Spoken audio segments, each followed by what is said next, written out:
నంద్యాల జిల్లా శ్రీశైలంలో వివాదంగా మారిన ఫారెస్ట్ దేవస్థానం స్థానికంగా చర్చనీయాంశంగా మారింది. కాగా ఫారెస్ట్ అధికారుల తీరుపై భక్తులు తీవ్ర ఆగ్రహం వ్యక్తం చేస్తున్నారు. ఎలక్షన్ కోడ్ అమలులో ఉన్నా కూడా సరిహద్దులంటూ నడి రోడ్డుపైన గుంతలు తీయడంపైన వారు ఆక్షేపణ వ్యక్తం చేశారు. ముందస్తు ఎలాంటి నోటీసులు లేకుండా పిల్లర్స్ పాతడం కుదరదని గ్రామస్తులు అడ్డుకున్నారు.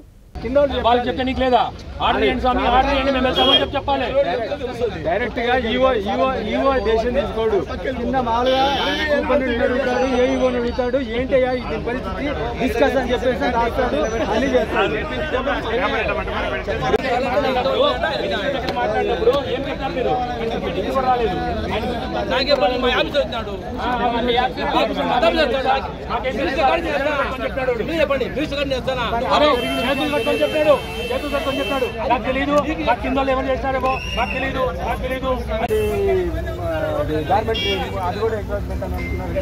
అది కట్టేటప్పుడు టెండర్ పిలిచినప్పుడు మొత్తం కట్టేసి లీజుకి ఇచ్చినప్పుడు తర్వాత దేవస్థానం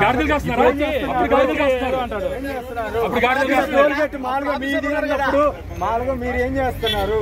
అది ఉన్నతాధికారులు ఏం